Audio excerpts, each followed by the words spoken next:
Let's hear from the Minister now. Says your problem with asylum seekers goes beyond policy, that the government can't deliver and fix this problem. What's your response? Cheap and cynical. We've made several offers in good faith to negotiate. Let's just go through this for the sake of context, Fran. Last year, before the tragedy in Indonesia, the Prime Minister wrote to the Leader of the Opposition and said, this is too important. To get past the politics, let's sort this out. We didn't do that publicly. We didn't do that in the glare of day-to-day politics. We did that confidentially in order to try and get a genuine breakthrough. The opposition leader said, no, I'm not going to talk to you unless you make me an offer. So we convened the Cabinet and we agreed to make a proposal to the opposition to open Nauru, to have an independent inquiry into temporary protection visas with an agreed terms of reference with the opposition, and an agreed eminent Australian to conduct that investigation. A good faith offer, rejected out of hand by the opposition without one single centimetre of compromise from them. Well, we now know why, because the starting point of the coalition is that it's you, the government, not any policy. Well, that is just a cynical ploy. Now, all we're asking from the opposition is what John Howard asked from Kim Beazley. John Howard didn't have the numbers to get his legislation through on offshore processing in 2000. He didn't in 2001. He could not have implemented Nauru without the support of Kim Beazley, and to Kim Beazley's great political cost. He said, I don't agree with all your policies. I don't agree with the way you implement them, but I believe you should have the power to implement your policies. Kim Beazley showed he was prepared to do the right thing for Australia, even if it wasn't in his own political best interest. Tony Abbott has shown the exact opposite. Nevertheless, you're the government. This impasse is your responsibility. The Prime Minister says she's open to further discussion.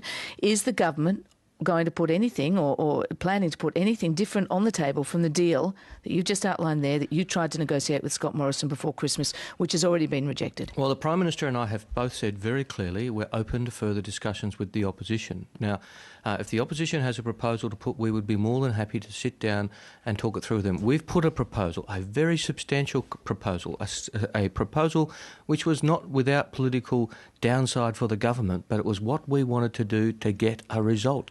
Well, the coalition has put a proposal. It is to go back to the Pacific solution. No, the opposition has not put a proposal. They have put a lecture. They've put a lecture to say, well, you can't do anything and you should adopt our policies. That is not sitting down in good faith to negotiate. Now, we had several meetings with the opposition. We talked through the issues and not 1 centimetre from the opposition came through in terms of a change in policy or a compromise. And in fact, as you said, Fran, last night Mr Morrison even made it clear, if the government offered us everything, if they offered us Nauru, temporary protection visas, turning about the boats, we'd still say no. Now, this is just such a cynical approach when the Australian people are crying out for politicians to get together and show a bit of leadership. You're listening to RM Breakfast. Our guest this morning is the Immigration Minister, Chris Bowen. Minister, the Australian public are crying out for a solution, but there's plenty in the Australian public who aren't necessarily big fans of the Malaysia solution. Scott Morrison isn't either. He has pointed out the problems that the opposition has with the people swap plan with Malaysia. No legal binding protections for refugees who end up there. The agreement doesn't apply to all people who make it to Australia. Children and families are exempt. He says that weakens it immediately.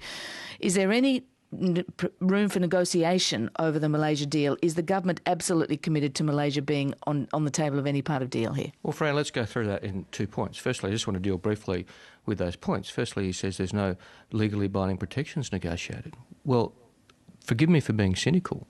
Their policy is to return boats to Indonesia with no protections negotiated, full stop. Full stop. Neither Indonesia or Malaysia are signatories, and they want to turn boats around on the high seas in a highly dangerous way and say, we don't care about what protections you have in place because we're not going to negotiate any with you. And then he has the hide to complain that the protections, very substantial protections we negotiated with Malaysia in consultation with the United Nations High Commissioner for Refugees aren't strong enough.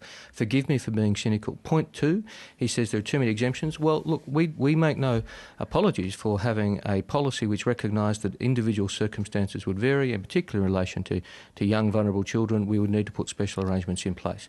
Now, in relation to whether we're open to any further compromise, I mean, the door is open. The Prime Minister has said she is happy to talk. Now, that means talking through options. That means talking through it. Now, our policy is clear, our position is clear, but we're happy to sit down and talk. Mr Abbott is the one who it appears, I hope this doesn't remain his position, but to this point has slammed the door shut.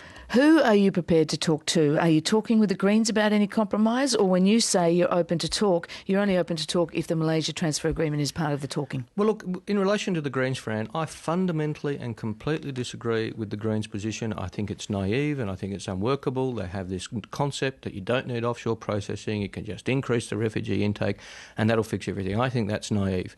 Having said that, it has been their consistent position. I do believe it's a matter of principle for them. I accept it's a matter of principle. So I cannot accuse them in any way of being hypocritical. But what I can say to the Liberal Party is, well, you agree with offshore processing. You say that you want offshore processing. So all we're asking you to do is to vote for it.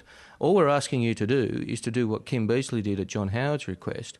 Unlike the Greens have a fundamental position, which, as I say, I totally reject and don't find acceptable, and I don't think it's morally acceptable to say it's okay for people to die on the way to Australia if that means if we have onshore processing.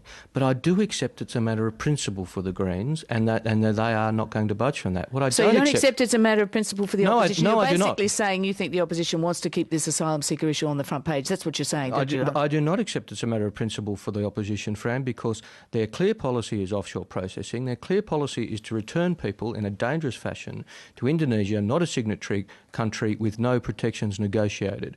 So I cannot accept, therefore, that their position that we should not be returning people to Malaysia because it's not a signatory is a matter of principle. They also say there's a cap of 800 on Malaysia and that's too small. Well, and that's a use-by date. Well, there's a use-by date on Nauru as well. I mean, Nauru has limited capacity. Last time Nauru got full and they had to open Manus Island as well. So every policy has caps, Fran. Every policy has caps. That's why the good thing about our proposal is to have Malaysia, the arrangement implemented, have in addition a centre at Nauru with a capacity of 12 or 1,500, and then I don't think could anybody really suggest to me, the opposition suggests to me, that if you did Malaysia and Nauru together, that would not be a disincentive.